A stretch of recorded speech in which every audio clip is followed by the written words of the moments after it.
Namaste, friends. Today we will discuss a short story called The Postmaster by Rabindranath Tagore. The short story, The Postmaster, is a exploration of loneliness, human connection, and the invisible barriers that separate us across class and circumstances in colonial Bengal. The story is about a postmaster who is posted to a far village called Ulapura from Calcutta, and there he meets a girl of 10 or 12 years old called Ratan, who seems to be having a bond of brother and sister. But as the story progresses, we learn how the postmaster is rigid and how he holds himself high because of his class and because the social strata he experiences. Rabindranath Tagore is a Nobel laureate, only Nobel laureate in the field of literature from India. He was born in the year 1861 and died in the year 1941. He is one of the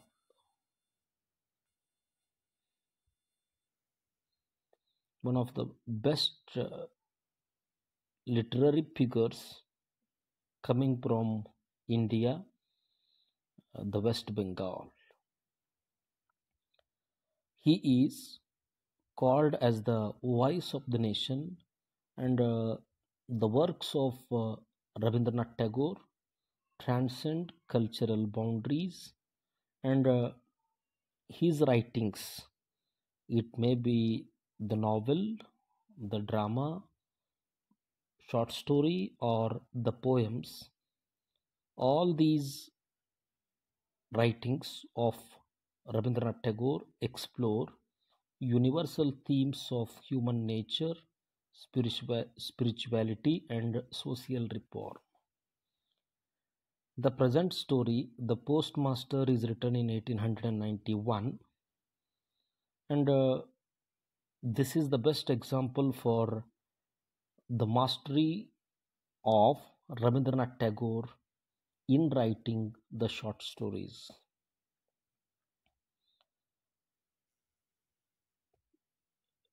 The story is set in colonial Bengal.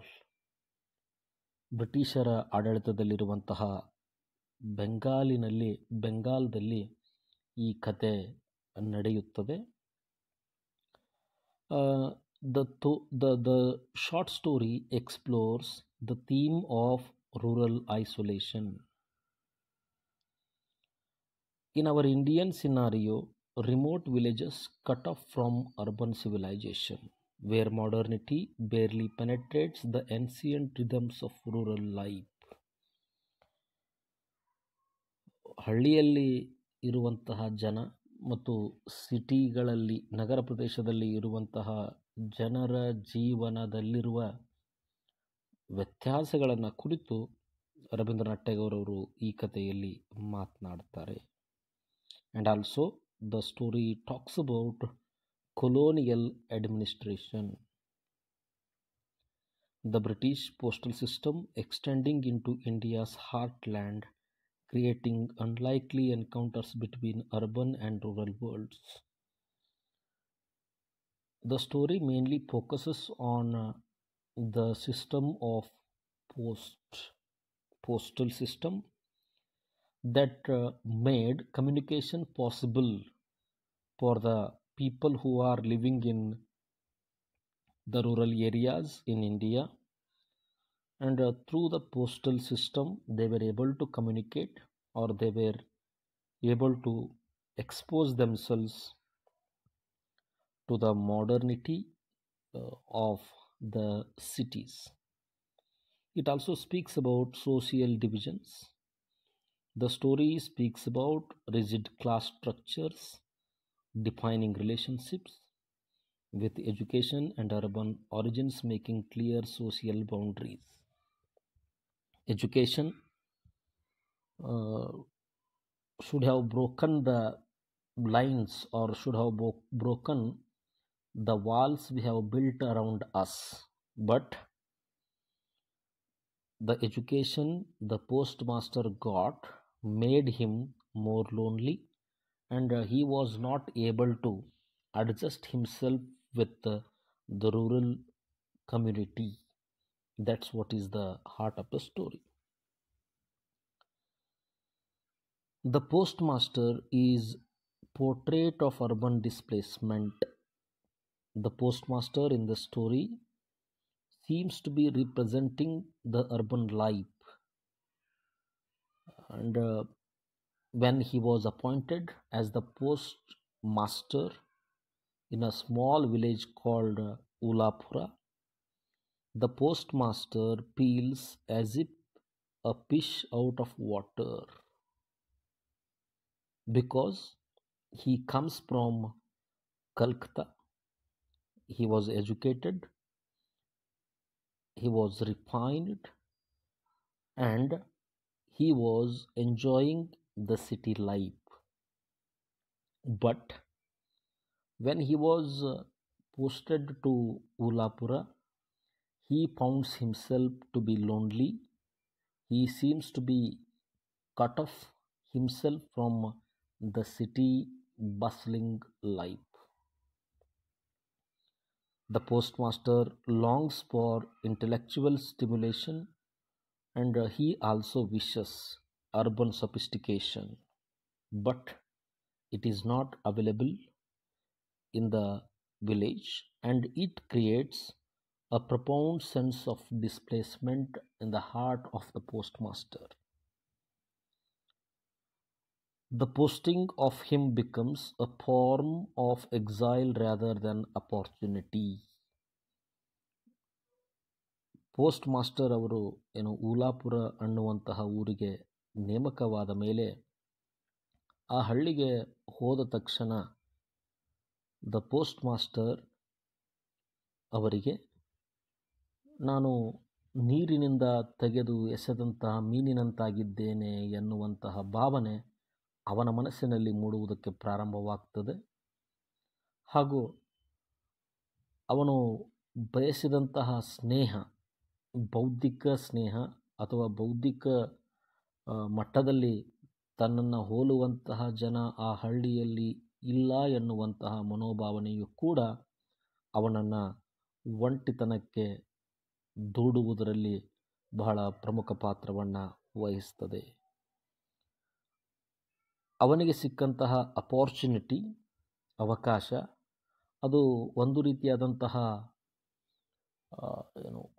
Displacement ಆಗಿ ಅವನನ್ನು ಕಾಡುವುದಕ್ಕೆ ಪ್ರಾರಂಭ ಆಗ್ತದೆ. The post master yearns for literary discussions and cultural engagement.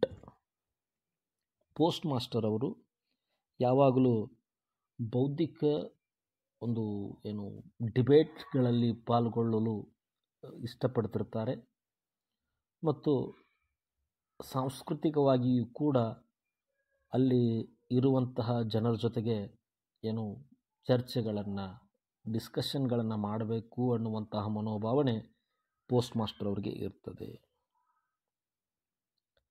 The postmaster was not happy with the village atmosphere and he founds it to be monotonous. Postmaster ಅವರಿಗೆ ಆ ಹಳ್ಳಿಯ ವಾತಾವರಣ ಹಿಡಿಸುವುದಿಲ್ಲ, ಮತ್ತು ಅವರು ಇಲ್ಲಿ ಹಳ್ಳಿಯೊಳಗಿರುವಂತಹ ಜೀವನ ಏಕತಾನತೆಯಿಂದ ಕೂಡಿದೆಯೇನೋ ಎನ್ನುವಂತಹ ಭಾವನೆಗಳು ಮನಸ್ಸಿನಲ್ಲಿ ಮೂಡುವುದಕ್ಕೆ ಪ್ರಾರಂಭ ಆಗ್ತವೆ. The post master right from the beginning of the story struggles with the isolation from his social class.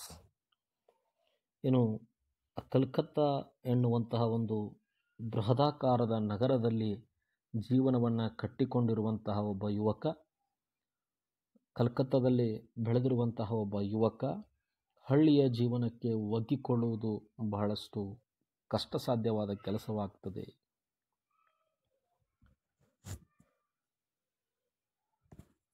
Then he meets a girl called Ratan, the village girl who changes everything. Ratan ಎನ್ನುವಂಥ ಒಬ್ಬ ಅನಾಥ ಹುಡುಗಿ who is 10 or 12 years old seems to bring the change in the attitude of the postmaster. Ratan is an orphaned girl and she is living alone in the village of Ulapura. Ratan around 12 or 13 years and has known loss from an early age. Her parents died and she was looking after herself. She was eager to please. She becomes the postmaster's domestic help. Ratan ಎನ್ನುವಂಥ ಹುಡುಗಿ ಊಲಾಪುರಕ್ಕೆ ಹೋಗಿರುವಂತಹ post ಮಾಸ್ಟರ್ನ ಕೈಯಲ್ಲಿ ಕೆಲಸ ಮಾಡುವಂತಹ, ಮನೆಯಲ್ಲಿ ಕೆಲಸ ಮಾಡುವಂತಹ ಒಬ್ಬ ಹುಡುಗಿ ಆಗ್ತಾಳೆ. she cooks and she tends the household chores. Her eagerness to serve stems from both necessity and genuine affection. ರತನ್ನಳು ನಿಜವಾಗ್ಲೂ ಅವಳಿಗೆ ಒಂಟಿತನ ಕಾಡ್ತಿರ್ತದೆ. she was searching for someone who could love her unconditionally and Ratan finds the man whom she was searching for in the postmaster. Also, Ratan is hungry for knowledge. She was not educated, but she was ready to learn and reading, writing, and she wants to become intelligent. She has lots of curiosity about the world beyond her village, and she found the postmaster who seems to her to be the one who can take her beyond the horizons. ಪೋಸ್ಟ್ ಮಾಸ್ಟರ್ನಲ್ಲಿ ಅವಳು ತನ್ನ ಜ್ಞಾನದ ಕೊರತೆಯನ್ನು ನೀಗುವಂತಹ ಗುರುವನ್ನು ಕಾಣ್ತಾಳೆ. ಹಾಗೆಯೇ post ಮಾಸ್ಟರ್ನ ಜೊತೆಗೆ ಒಂದು ಪವಿತ್ರವಾದಂತಹ ಸಂಬಂಧವನ್ನು, ಪವಿತ್ರವಾದಂತಹ ಪ್ರೇಮ ಸಂಬಂಧವನ್ನು ಬೆಳೆಸುವ ಇಚ್ಛೆಯನ್ನು ಆ ಹುಡುಗಿ ವ್ಯಕ್ತಪಡಿಸ್ತಾಳೆ. ಇಲ್ಲಿ ಪ್ರೇಮ ಸಂಬಂಧ ಅಂದರೆ ಹುಡುಗ ಹುಡುಗಿಯ ಮಧ್ಯದ ಪ್ರೀತಿಯಲ್ಲ.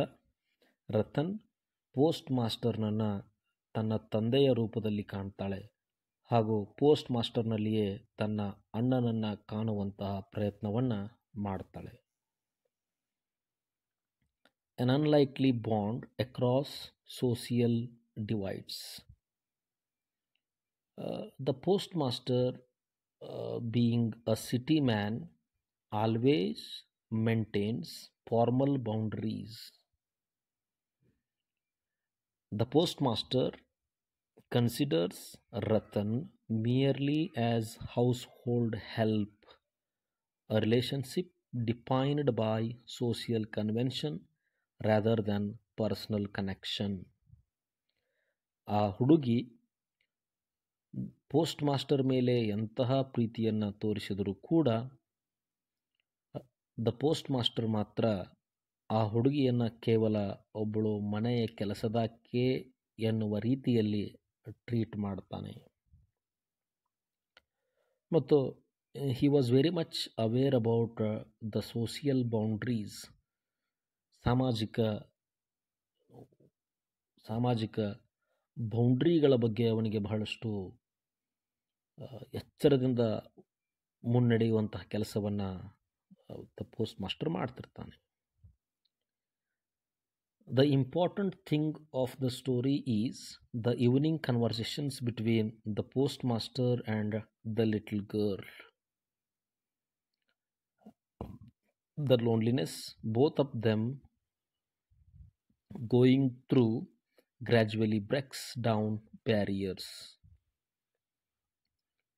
ಅವರಿಬ್ಬರ ಮಧ್ಯೆ ಇರುವಂತಹ ಆ ಏಕಾಂಗಿತನದ ನೋವು ಅವರಿಬ್ಬರನ್ನು ಮತ್ತಷ್ಟು ಹತ್ತಿರ ತರ್ತದೆ. During quiet evenings, the postmaster begins sharing stories of his family, his sisters, and life in Calcutta. ಪ್ರತಿದಿನ ಸಾಯಂಕಾಲದ ಹೊತ್ತಿಗೆ ರತನ್ ಪೋಸ್ಟ್ ಮಾಸ್ಟರ್ನ ಮನೆಗೆ ಬರ್ತಾ ಇದ್ಲು. ಹಾಗೂ ಪೋಸ್ಟ್ ಮಾಸ್ಟರ್ ಮತ್ತು ರತನ್ ಇಬ್ಬರೂ ಕುಳಿತುಕೊಂಡು ಮಾತನಾಡುವಂತಹ ಸಮಯದಲ್ಲಿ ರತನ್ ತನ್ನ ಕುಟುಂಬದ ಬಗ್ಗೆ, ತನ್ನ ತಂದೆಯ ಬಗ್ಗೆ, ಅವಳಿಗೆ ಇರುವಂತಹ ನೆನಪುಗಳನ್ನು, ಅವಳಿಗೆ ಇರುವಂತಹ ಪ್ರೀತಿಯನ್ನು, ಹಾಗೂ ಅವಳು ತನ್ನ ತಮ್ಮನ ಜೊತೆ ಆಡಿದ ಆಟಗಳನ್ನು ಪೋಸ್ಟ್ ಮಾಸ್ಟರ್ನ ಜೊತೆಗೆ ಹಂಚಿಕೊಳ್ಳುವಂತಹ ಪ್ರಯತ್ನವನ್ನು ಮಾಡ್ತಾಳೆ. ಅದೇ ಸಮಯಕ್ಕೆ ಪೋಸ್ಟ್ ಮಾಸ್ಟರ್ ಕೂಡ ಕಲ್ಕತ್ತಾದಲ್ಲಿ ತಾನು ಬಿಟ್ಟು ಬಂದಿರುವಂತಹ ತನ್ನ ಕುಟುಂಬದ ಸದಸ್ಯರ ಬಗ್ಗೆ ಬಹಳ ಪ್ರೀತಿಯಿಂದ, ಒಲವಿನಿಂದ ರತನ್ನಳ ಮುಂದೆ ಮಾತನಾಡ್ತಾನೆ. ಕೆಲವೊಂದಿಷ್ಟು ದಿನಗಳ ನಂತರ ರತನ್ ಪೋಸ್ಟ್ ಮಾಸ್ಟರ್ನ ತಂದೆ ತಾಯಿಯರನ್ನು ಅಮ್ಮ, ಅಪ್ಪ, ಅಕ್ಕ, ತಂಗಿ ಎಂದು ಕರೆಯುವುದಕ್ಕೆ ಪ್ರಾರಂಭ ಮಾಡ್ತಾಳೆ. ಅವರನ್ನು ನಿಜವಾಗಿ ಭೇಟಿಯಾಗದೇ ಇದ್ದರೂ ಕೂಡ ಅವರ ಚಿತ್ರಗಳನ್ನು ತನ್ನ ಹೃದಯದ ಕ್ಯಾನ್ವಸ್ ಮೇಲೆ ಚಿತ್ರಿಸುವಂತಹ ಶಕ್ತಿಯನ್ನು ರತನ್ ಪಡೆದುಕೊಂಡಿರ್ತಾಳೆ. ಅದೇ ರೀತಿ ರತನ್ ಹೇಳುವಂತಹ ಅವಳ ಕುಟುಂಬದ ಕಥೆಗಳೂ ಕೂಡ ಪೋಸ್ಟ್ ಮಾಸ್ಟರ್ ಅವರಿಗೆ ಬಹಳಷ್ಟು ಕುತೂಹಲಕಾರಿ ಎನಿಸಿ ಅವರಿಬ್ಬರು ಒಂದು ರೀತಿಯಾದಂತಹ ಬಾಂಡಿಂಗನ್ನು ತಮ್ಮಿಬ್ಬರ ಮಧ್ಯ ಡೆವಲಪ್ ಮಾಡಿಕೊಳ್ತಾರೆ. One fine day in the evening, the postmaster decides to teach Ratan reading and writing Bengali language. The postmaster starts teaching Ratan to read and write, finding unexpected joy in her enthusiasm and quick learning. These lessons become the foundation of their deepening friendship. ಮುಂದುವರೆದು post master ಅವರು ರತನ್ ಅನ್ನುವಂಥ ಹುಡುಗಿಗೆ ಬರೆಯುವುದಕ್ಕೆ, ಓದುವುದಕ್ಕೆ ಕಲಿಸುವ ಪ್ರಯತ್ನವನ್ನು ಮಾಡ್ತಾರೆ. ಹಾಗೂ ಅವಳಲ್ಲಿರುವಂತಹ ಆ ಕ್ಯೂರಿಯಾಸಿಟಿಯನ್ನು ಹಾಗೂ ಅವಳಲ್ಲಿರುವಂತಹ ಜಾಣ್ಮೆಯನ್ನು ಕಂಡು ಬೆರಗಾಗುವಂತಹ ಸಮಯ ಕೂಡ ಬರ್ತದೆ. She was a quick learner, and this moment of teaching Ratan reading and writing brings them more together than before. Mutual dependence. The relationship between the postmaster and Ratan begins as convenience evolves into emotional dependence. ಅವರಿಬ್ಬರು ಅನಿವಾರ್ಯ ಕಾರಣಗಳಿಂದ ಜೊತೆಯಾಗಿದ್ದರೂ ಕೂಡ ಅವರ ಸಂಬಂಧ ದಿನಗಳದಂತೆ ಒಂದು ಭಾವನಾತ್ಮಕ ಸಂಬಂಧವಾಗಿ ಬೆಳೆಯುವುದಕ್ಕೆ ಪ್ರಾರಂಭವಾಗ್ತದೆ. The little girl provides companionship whilst he offers education and paternal affection she is never known. ಹುಡುಗಿ ರತನ್ ಪೋಸ್ಟ್ ಮಾಸ್ಟರ್ ಅವರಿಗೆ ಒಂದು ರೀತಿಯಾದಂತಹ ಗೆಳೆತನವನ್ನು ತೋರಿಸ್ತಾಳೆ. ಹಾಗೂ ಪೋಸ್ಟ್ ಮಾಸ್ಟರ್ ಅವರು ಆ ಹುಡುಗಿಗೆ ಶಿಕ್ಷಣವನ್ನು ಕೊಡುವಂತಹ ಒಬ್ಬ ಮನೆಯ ಹಿರಿಯ ಸದಸ್ಯನಂತೆ ಭಾಸವಾಗುವುದಕ್ಕೆ ಪ್ರಾರಂಭ ಆಗ್ತದೆ. Illness reveals the heart. One fine day in the evening, Ratan was eagerly waiting by holding her books for the call of the postmaster. She wants to learn more from him, but there was no call for a long time. After waiting in the door for some time, the little girl enters into the small mud home in which the postmaster was staying, living, and she finds him to be ill. He was suffering with heavy fever, and she puts her hand on the forehead of the postmaster and finds that the postmaster is suffering from fever, and he was suffering not only from fever but with malaria. The malaria that stricken the postmaster brings down his urban sophistication, and it breaks the barriers between the postmaster and the little girl. ಪೋಸ್ಟ್‌ಮಾಸ್ಟರ್‌ನ ಅನಾರೋಗ್ಯ ಅವರನ್ನು ಮತ್ತಷ್ಟು ಹತ್ತಿರಕ್ಕೆ ತರುವಂತಹ ಕೆಲಸವನ್ನು ಮಾಡ್ತದೆ. Postmaster ಇಲ್ಲಿಯವರೆಗೆ ತನ್ನ ಸುತ್ತಲೂ ಕಟ್ಟಿಕೊಂಡಿರುವಂತಹ ಗೋಡೆಗಳನ್ನು ಒಡೆದು ಆ ಹುಡುಗಿಗೆ ನಿಜವಾದಂತಹ ಪ್ರೀತಿಯನ್ನು ತೋರಿಸುವುದಕ್ಕೆ ಪ್ರಾರಂಭ ಆಗ್ತದೆ. Living him helpless and afraid, the fever brings delirium and desperate homesickness. The disease he was suffering from makes him more homesick, and he starts feeling more lonely than ever before. ಅವನ ಅನಾರೋಗ್ಯ ಅವನನ್ನು ಮತ್ತಷ್ಟು ಮನೆಯ ಕಡೆಗೆ ತುಡಿಯುವಂತೆ ಮಾಡುತ್ತದೆ. In his weakened state, formal barriers dissolve completely. ಆ ಪೋಸ್ಟ್‌ಮಾಸ್ಟರ್‌ನ ಅನಾರೋಗ್ಯ postmaster ಮತ್ತು ಹುಡುಗಿಯ ಮಧ್ಯೆ ಇರುವಂತಹ ಗೆರೆಗಳನ್ನು, ಬೌಂಡ್ರಿ ಗೆರೆಗಳನ್ನು ಸಂಪೂರ್ಣವಾಗಿ ನಾಶ ಮಾಡುವಂತಹ ಕೆಲಸವನ್ನು ಮಾಡುತ್ತದೆ. The little girl, when she learns that the postmaster is not feeling well, she decides to become his mother and starts taking care of him for a long time. The disease, he suffered it for a long time, and all the while Ratan would sit beside his bed and give him medicines and take care of him, and she would cook the food that was prescribed by the doctors. ಆ ಹುಡುಗಿ ಪೋಸ್ಟ್‌ಮಾಸ್ಟರ್‌ನ ಅನಾರೋಗ್ಯದ ಕಾರಣದಿಂದ ಅವನ bed ಬಾಜು ಕುಳಿತುಕೊಂಡು ರಾತ್ರಿ ಪೂರ ಅವನನ್ನು ನೋಡಿಕೊಳ್ಳುವಂತಹ ಕೆಲಸವನ್ನು ಮಾಡ್ತಾಳೆ. ಹಾಗೂ ಅವಳು ತನ್ನನ್ನು ತಾನು ಪೋಸ್ಟ್‌ಮಾಸ್ಟರ್‌ನ ತಾಯಿ ಎಂದು ತಿಳಿದುಕೊಂಡು ಪೋಸ್ಟ್‌ಮಾಸ್ಟರ್‌ನ ಆರೋಗ್ಯದ ಮೇಲೆ ಗಮನವನ್ನು ಕೊಡುವುದಕ್ಕೆ ಪ್ರಾರಂಭ ಮಾಡುತ್ತಾಳೆ. ಈ ಘಟನೆ ಅವರಿಬ್ಬರ ಮಧ್ಯ ಇರುವಂತಹ ಪ್ರೀತಿ ಮತ್ತಷ್ಟು ಗಾಢವಾಗಿ ಬೆಳೆಯುವುದಕ್ಕೆ ಸಹಾಯವನ್ನು ಮಾಡುತ್ತದೆ ಎನ್ನಬಹುದು. The transfer, dreams and ಡ್ರೀಡ್ collide, but the inevitable happens. Liberation for him. The transfer letters represents the escape from rural purgatory, a return to civilization, intellectual stimulation, and the social connections he has desperately missed. The postmaster is not happy with his posting in Ullapoor, and that's why he writes a letter to the higher authority of the postal department requesting them to transfer him to a place which is nearby Kolkata, because he says the atmosphere here is not good for me, and I am not able to I am not able to accommodate myself in the rural areas.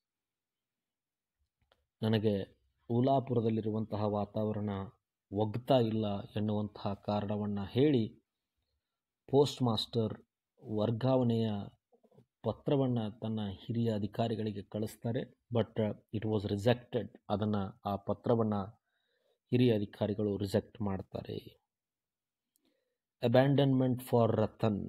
For Ratan, the same letter signals devastating loss. The one person who showed her kindness, taught her to read, and treated her as more than a servant will disappear forever.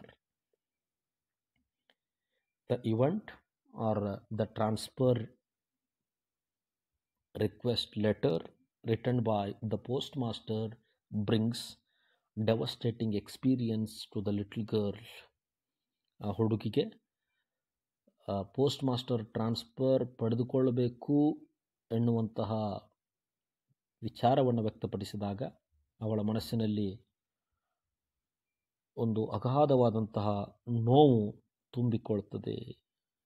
ಏಕೆಂದರೆ ಅವಳಿಗೆ ಬರೆಯುವುದಕ್ಕೆ ಓದುವುದಕ್ಕೆ ಕಲಿಸಿದಂತಹ ಒಬ್ಬ ಗುರು ಯಾರನ್ನ ಅವಳು ತನ್ನ ತಂದೆ ಅಂತ ತಿಳಿದುಕೊಂಡಿದ್ದಳು, ಯಾರನ್ನ ಅವಳು ತನ್ನ ಹಿರಿಯ ಅಣ್ಣ ಎಂದು ತಿಳಿದುಕೊಂಡಿದ್ದಳೋ ಆ ವ್ಯಕ್ತಿ ಇನ್ನು ಅವಳ ಜೀವನದಿಂದ ಬಹುದೂರ ಹೋಗಬಹುದು ಎನ್ನುವಂತಹ ಭಯ ಆ ಸಣ್ಣ ಹುಡುಗಿಯನ್ನು ಕಾಡುವುದಕ್ಕೆ ಪ್ರಾರಂಭವಾಗ್ತದೆ. The tragic irony of their situation becomes clear.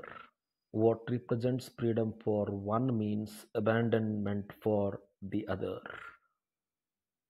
ಒಂದೇ ಒಂದು ಪತ್ರ ಪೋಸ್ಟ್ ಮಾಸ್ಟರ್ಗೆ ಸ್ವತಂತ್ರದ ಸಂಕೇತವಾದರೆ ರತನ್ ಎನ್ನುವಂತಹ ಚಿಕ್ಕ ಹುಡುಗಿಗೆ ಮತ್ತೆ ಒಂಟಿತನದ ಪ್ರಾರಂಭ ಎನ್ನುವಂತೆ ಭಾಸವಾಗುವುದಕ್ಕೆ ಪ್ರಾರಂಭವಾಗ್ತದೆ. Their different social positions create entirely different response to the same event. ಮತ್ತು ಈ ಘಟನೆ ಇಬ್ಬರ ಮನಸ್ಸಿನಲ್ಲಿಯೂ ಕೂಡ ಬೇರೆ ಬೇರೆಯಾದಂತಹ ಭಾವನೆಗಳನ್ನು ಹುಟ್ಟಿಸುವುದರಲ್ಲಿ ಯಾವುದೇ ಆಶ್ಚರ್ಯವಿಲ್ಲ ಅಂತ ಹೇಳಬಹುದು. ಪೋಸ್ಟ್ ಮಾಸ್ಟರ್ನ ಸಾಮಾಜಿಕ ಹಿನ್ನೆಲೆ ಅವನನ್ನು ಈ ಘಟನೆಯನ್ನು ಯಾವ ರೀತಿಯಾಗಿ ತೆಗೆದುಕೊಳ್ಳುತ್ತಾನೆ ಮತ್ತು ಆ ಹುಡುಗಿ ಹಳ್ಳಿಯ ವಾತಾವರಣದಲ್ಲಿ ಬೆಳೆದಿರುವಂತಹ ಹುಡುಗಿ, ಅನಾಥೆಯಾಗಿ ಬೆಳೆದಿರುವಂತಹ ಹುಡುಗಿ ಈ ಘಟನೆಯನ್ನು ಬಹಳ ದುಃಖದ ಘಟನೆ ಎಂದು ಎನ್ನುಕೊಳ್ಳುವುದನ್ನು ಕಥೆಗಾರರು ಬಹಳ ಮನಸ್ಸಿಗೆ ನಾಟುವ ರೀತಿ ಚಿತ್ರಿಸಿದ್ದಾರೆ. The painful goodbye, Ratan's desperate hope. Ratan, when she learns that his transfer letters were rejected, and she also learns that the postmaster is resigning his job and going back to Kolkata. ಪೋಸ್ಟ್ ಮಾಸ್ಟರ್ನ ವರ್ಗಾವಣೆಯ ಪತ್ರಗಳನ್ನು reject ಮಾಡಿದಂತಹ higher ಅಥಾರಿಟಿಯ ವಿಷಯವನ್ನು ತಿಳಿದ post master ತನ್ನ ಕೆಲಸಕ್ಕೆ ರಾಜೀನಾಮೆಯನ್ನು ಕೊಟ್ಟು ಕಲ್ಕತ್ತಾಕ್ಕೆ ಹಿಂದಿರುಗುವುದಾಗಿ ನಿರ್ಧಾರವನ್ನು ತೆಗೆದುಕೊಂಡು ತನ್ನ ನಿರ್ಧಾರವನ್ನು ಆ ಸಣ್ಣ ಹುಡುಗಿ ರತನ್ನಳಿಗೆ ತಿಳಿಸುತ್ತಾರೆ. ಆವಾಗ Ratan thought that the post master would take her along with him. Ratan ಏನು ಅಂದ್ಕೊಂಡಿರ್ತಾಳಂತಂದರೆ, ನನ್ನನ್ನು ಕೂಡ ಪೋಸ್ಟ್ ಮಾಸ್ಟರ್ ಅವರು ತಮ್ಮ ಊರಿಗೆ ಕರೆದುಕೊಂಡು ಹೋಗಬಹುದು ಎನ್ನುವಂತಹ ಆಸೆಯನ್ನು ಇಟ್ಟುಕೊಂಡಂತಹ ಹುಡುಗಿ feels disappointed when she learns that the postmaster is not ready to take her to his home. ಅವಳು ಅವನ ಜೊತೆಯಾಗಿ ಹೋಗುವುದು ಸಾಧ್ಯವಿಲ್ಲ ಎನ್ನುವುದನ್ನು ತಿಳಿದಂತಹ ಸಣ್ಣ ಹುಡುಗಿ ಮನಸ್ಸಿನಲ್ಲಿ ಬಹಳಷ್ಟು ದುಃಖವನ್ನು ತುಂಬಿಕೊಂಡು ತನ್ನ ಮನೆ ಕಡೆಗೆ ಓಡಿ ಹೋಗ್ತಾಳೆ ಹಾಗೂ ಮಾತಿಲ್ಲದ ಮೌನವಾಗಿ ಕುಳಿತು ಬಿಡುತ್ತಾಳೆ. The postmaster refuses Ratan's request and he offers her some money. The postmaster ಅವರು, ಇಲ್ಲ, ನಾನು ನಿನ್ನನ್ನು ನನ್ನ ಜೊತೆ ಕರೆದುಕೊಂಡು ಹೋಗುವುದು ಸಾಧ್ಯವಿಲ್ಲ ಅಂತ ಹೇಳಿ ರತನ್ಳಿಗೆ ಸ್ವಲ್ಪ ದುಡ್ಡನ್ನು ಕೊಡುವುದಕ್ಕೆ ಮುಂದಾಗ್ತಾರೆ. ಆದರೆ Ratan is a very strict girl who doesn't take the money, and he also tells her that I will speak with the postmaster who is going to come after me to take care of you. ಮುಂದೆ ಬರುವಂತಹ post master ಜೊತೆಗೆ ನಾನು ಮಾತನಾಡಿ ನಿನ್ನ ಬಗ್ಗೆ ಕಾಳಜಿ ವಹಿಸುವಂತೆ ನಾನು ಕೇಳಿಕೊಳ್ಳುತ್ತೇನೆ ಮತ್ತು ಈ ದುಡ್ಡನ್ನು ನೀನು ತೆಗೆದುಕೋ ಎಂದಾಗ ರತನ್ನಳ ಮನಸ್ಸು ಒಡೆದ ಕನ್ನಡಿಯಂತೆ ಚೂರು ಚೂರಾಗಿ ಹೋಗುತ್ತದೆ. The postmaster refusal, though kind, demonstrates the insurmountable social barriers between them. He cannot imagine incorporating her into his urban life. The postmaster cannot imagine of taking the girl along with him to Kolkata, and he thinks that it is highly impossible for him to make her one of the members of his family. ಅವಳನ್ನು ತನ್ನ ಜೊತೆಗೆ ಕರೆದುಕೊಂಡು ಹೋಗಿ ತನ್ನ ಮನೆಯಲ್ಲಿ ಇಟ್ಟುಕೊಳ್ಳುವುದು ಸಾಧ್ಯವೇ ಇಲ್ಲ ಎನ್ನುವಂತಹ ನಿರ್ಧಾರಕ್ಕೆ ಪೋಸ್ಟ್ ಮಾಸ್ಟರ್ ಬಂದಿರ್ತಾನೆ. ಇದೇ ನಿರ್ಧಾರ ರತನ್ನಳ ಜೀವನದಲ್ಲಿ ದೊರೆತಂತಹ ಒಂದೇ ಒಂದು ಭರವಸೆ ಕೂಡ ಕಳಚಿ ಬೀಳುವ ಹೊತ್ತು ಸನ್ನಿಹಿತವಾಗುತ್ತಿದೆ. The final gesture. His attempt to leave money shows both generosity and fundamental misunderstanding. He offers financial compensation for emotional devastation. ಕಥೆಯ ಕೊನೆಗೆ ಪೋಸ್ಟ್ ಮಾಸ್ಟರ್ ಅವರು ಆ ಹುಡುಗಿಗೆ ದುಡ್ಡನ್ನು ಕೊಡುವಂತಹ ಪ್ರಯತ್ನವನ್ನು ಮಾಡ್ತಾರೆ. ಇದು ಒಂದು ರೀತಿಯಾದಂತಹ ಪೋಸ್ಟ್ ಮಾಸ್ಟರ್ನ ಮನಸ್ಸಿನಲ್ಲಿ ಮೂಡಿದಂತಹ ದ್ವಂದ್ವದ ನಿಲುವಿನ ಒಂದು ಉದಾಹರಣೆಯಾಗ್ತದೆ. The postmaster offers financial help for the emotional devastation. ಭಾವನೆಗಳನ್ನು ಕೊಂದು ಆ ಭಾವನೆಗಳನ್ನು ದುಡ್ಡಿನಿಂದ ಅಳೆಯುವಂತಹ ಪ್ರಯತ್ನವನ್ನು ಪೋಸ್ಟ್ ಮಾಸ್ಟರ್ ಮಾಡ್ತಾರೆ ಎನ್ನುವಂತಹ ವಿಷಯವನ್ನು ನಾವು ತಿಳಿದುಕೊಳ್ಳಬೇಕು. ಕೊನೆಗೆ ಪೋಸ್ಟ್ ಮಾಸ್ಟರ್ ಊಲಾಪುರದಿಂದ ಹೋಗುವಂತಹ ಸಮಯದಲ್ಲಿ ಅವರು ಬೋಟಿನ ಮೂಲಕ ತಮ್ಮ ಊರಿಗೆ ಮರಳಿ ಹೋಗ್ತಿರ್ತಾರೆ. ಆ ಸಮಯದಲ್ಲಿ ಒಂದು ಕ್ಷಣ ಅವನ ಮನಸ್ಸಿನಲ್ಲಿ, ನಾನು ಈ ಬೋಟಿನಿಂದ ಕೆಳಗೆ ಇಳಿದು ಮರಳಿ ಆ ಹುಡುಗಿಯ ಬಳಿಗೆ ಹೋಗಿ ಅವಳನ್ನು ತನ್ನ ಜೊತೆಗೆ ಕರೆದುಕೊಂಡು ಹೋಗಿ ಬಿಡಲೇನೋ ಎನ್ನುವ ಆಲೋಚನೆಗಳು ತಲೆಯಲ್ಲಿ ಬರುತ್ತವೆ. ಆದರೆ ಅದಾಗಲೇ ಆ ಹಡಗು ನದಿಯ ದಂಡೆಯನ್ನು ಬಿಟ್ಟು ಬಹಳ ದೂರ ಸಾಗಿ ಹೋಗಿಬಿಟ್ಟಿರುತ್ತದೆ. ಮತ್ತು ಅದೇ ಕ್ಷಣಕ್ಕೆ in the mind of the postmaster comes a thought. He himself says, these partings are inevitable in human life. Post master ಅವರು ತಮ್ಮಷ್ಟಕ್ಕೆ ತಾವೇ ಅಂದುಕೊಳ್ತಾರೆ, ಇಂತಹ ಅಗಲುವಿಕೆಗಳು ಜೀವನದಲ್ಲಿ ಸರ್ವೇ ಸಾಮಾನ್ಯ ಮತ್ತು ಇಂತಹ ಎಲ್ಲ ಅಗಲುವಿಕೆಗಳಿಗೆ ನಾವು ಕರಗಿ ನೀರಾಗಿ ಹೋದರೆ ಜೀವನ ನಡೆಯುವುದಾದರೂ ಹೇಗೆ ಎನ್ನುವಂತಹ ವಿಚಾರಗಳು ಅವನ ತಲೆಯಲ್ಲಿ ಮೂಡುತ್ತವೆ. ಹಾಗೆ ಆ ಬೋಟಿನ ಮೇಲೆ ನಿಂತುಕೊಂಡು ಊಲಾಪುರದ ಕಡೆಗೆ ಒಂದು ಕ್ಷಣ ನೋಡುತ್ತಾನೆ.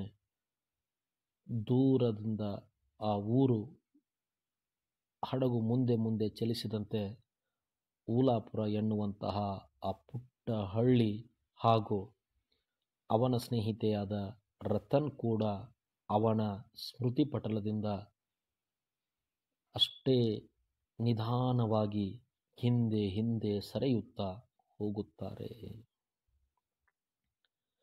ಆದರೆ ಇಲ್ಲಿ back in Ulapur, Ratan is eagerly waiting for his return even though he knows that he will not come back. Post master ಅವರು ಮತ್ತೆಂದು ಈ ಊರಿಗೆ ಬರುವುದಿಲ್ಲ ಎನ್ನುವಂತಹ ಸತ್ಯವನ್ನು ಅರಗಿಸಿಕೊಳ್ಳುವುದಕ್ಕೆ ಆಗದೆ ರತನ್ ಪ್ರತಿದಿನವೂ ಬರುವಂಥ ಹಡಗಿನ ಕಡೆಗೆ ಮುಖ ಮಾಡಿ ಪೋಸ್ಟ್ ಮಾಸ್ಟರ್ ಬರಬಹುದೇನೋ ಎನ್ನುತ್ತಾ ಕಾಯುತ್ತಾ ಕುಳಿತುಕೊಳ್ಳುತ್ತಾಳೆ. ಇಲ್ಲಿಗೆ ಕತೆ ಮುಗಿತದೆ. ಈಗ ನಾವು ಈ ಕಥೆಯಲ್ಲಿರುವಂತಹ ಥೀಮ್ಸ್ಗಳನ್ನು ಸ್ವಲ್ಪ ಡಿಸ್ಕಷನ್ ಮಾಡೋಣ. ಐಸೋಲೇಷನ್, ಒಂಟಿತನ. Both characters experience profound loneliness. ಈ ಎರಡೂ ಪಾತ್ರಗಳು ಕೂಡ ಜೀವನದಲ್ಲಿ ಒಂಟಿತನವನ್ನು ಅನುಭವಿಸುತ್ತವೆ. The intellectual isolation the postmaster experiences because of rural posting. ಪೋಸ್ಟ್ ಮಾಸ್ಟರ್ನ ಒಂಟಿತನ ಎಂಥದ್ದು ಅಂತಂದರೆ, ಅವನು ತನ್ನ ಪೋಸ್ಟಿಂಗ್ ಈ ಹಳ್ಳಿಯಲ್ಲಿ ಆಗಿರುವುದರಿಂದ ತನ್ನ ಸಾಮಾಜಿಕ ಸಂಬಂಧಗಳನ್ನೆಲ್ಲ ಕಳಚಿ ಬರಬೇಕಾಗ್ತದೆ. ಆದರೆ ರತನ್ನಳಿಗೆ ನ್ಯಾಚುರಲ್ ಆಗಿ she has lost her parents, she is an orphan girl.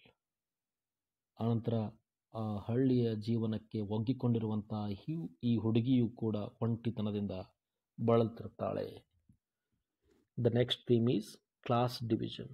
Social hierarchies create invisible barriers that prevent true equality, making their friendship simultaneously beautiful and doomed. ಸಾಮಾಜಿಕ ಬಂಧನಗಳು ಅವರಿಬ್ಬರ ಸ್ನೇಹವನ್ನು ಸುಂದರವಾಗಿಯೂ ಮಾಡ್ತವೆ, ಹಾಗೆಯೇ ಒಂದು ಶಾಪ ಎನ್ನುವ ರೀತಿಯೂ ಕೂಡ ಅವರ ಜೀವನದಲ್ಲಿ ಘಟಿಸಿ ಹೋಗ್ತದೆ. Next theme is human connection. The friendship between Ratan and the postmaster demonstrates how genuine care can bridge social divides, whilst revealing the tragic limitations imposed by social structures. ನಿಜವಾದಂತಹ ಪ್ರೀತಿ ಹೇಗೆ ಸಾಮಾಜಿಕ ಕಟ್ಟಳೆಗಳನ್ನು ಮೀರಿರುವಂಥದ್ದು ಎನ್ನುವುದನ್ನು ಈ ಕತೆ ನಮಗೆ ಬಹಳ ಸುಂದರವಾಗಿ ಚಿತ್ರಿಸಿಕೊಡ್ತದೆ. ಮುಂದಿನ theme miscommunication. The story's tragedy lies not in malice but in fundamental misunderstanding. Two people love across a chasm they cannot bridge. ಇಬ್ಬರ ಮಧ್ಯ ಇರುವಂತಹ ಕಂದಕವನ್ನು ಮುಚ್ಚುವುದಕ್ಕೆ ಸಾಧ್ಯವೇ ಇಲ್ಲ ಎನ್ನುವಂತಹ ಒಂದು ಥೀಮನ್ನು ಕೂಡ ಈ ಸ್ಟೋರಿ ನಮಗೆ ಕಟ್ಟಿಕೊಡುತ್ತದೆ. ಸಂವಹನದ ಕೊರತೆ ಬಗ್ಗೆನೂ ಕೂಡ ಮಾತನಾಡುತ್ತದೆ. ರತನ್ ಒಂದು ಭಾವನಾತ್ಮಕ ಸಂಬಂಧಕ್ಕಾಗಿ ಬಯಸ್ತಾ ಇದ್ದರೆ, ಪೋಸ್ಟ್ ಮಾಸ್ಟರ್ ಆ ಹುಡುಗಿಯ ಪ್ರೀತಿಯನ್ನು ಕೇವಲ ಅವಳ ಆರ್ಥಿಕ ಹಿನ್ನೆಲೆಯಿಂದ ನೋಡುವಂತಹ ಒಂದು ವಿಷಯ ನಮ್ಮ ಮನಸ್ಸಿಗೆ ಬಹಳಷ್ಟು ನೋವನ್ನು ಉಂಟು ಮಾಡ್ತದೆ ಈ ಕಥೆಯಲ್ಲಿ. This story reminds us that the most profound human dramas often unfold in the smallest spaces, revealing universal truths about love, loss, and the walls we build between ourselves and others. ನಾವು ನಮ್ಮ ಸುತ್ತಲೂ ಕಟ್ಟಿಕೊಂಡಿರುವಂತಹ ಗೋಡೆಗಳು, ಸಾಮಾಜಿಕ ಗೋಡೆಗಳು, ಆರ್ಥಿಕ ಗೋಡೆಗಳು, ಧಾರ್ಮಿಕ ಗೋಡೆಗಳು, ಶೈಕ್ಷಣಿಕ ಗೋಡೆಗಳು ಹಾಗೂ ನಮ್ಮ ಮಾನಸಿಕ ಗೋಡೆಗಳ ಕುರಿತು ಈ ಕತೆ ಬಹಳಷ್ಟು ಸುಂದರವಾಗಿ ಮಾತನಾಡುತ್ತದೆ ಎಂದು ಹೇಳಬಹುದು. ಧನ್ಯವಾದಗಳು ಸ್ನೇಹಿತರೆ.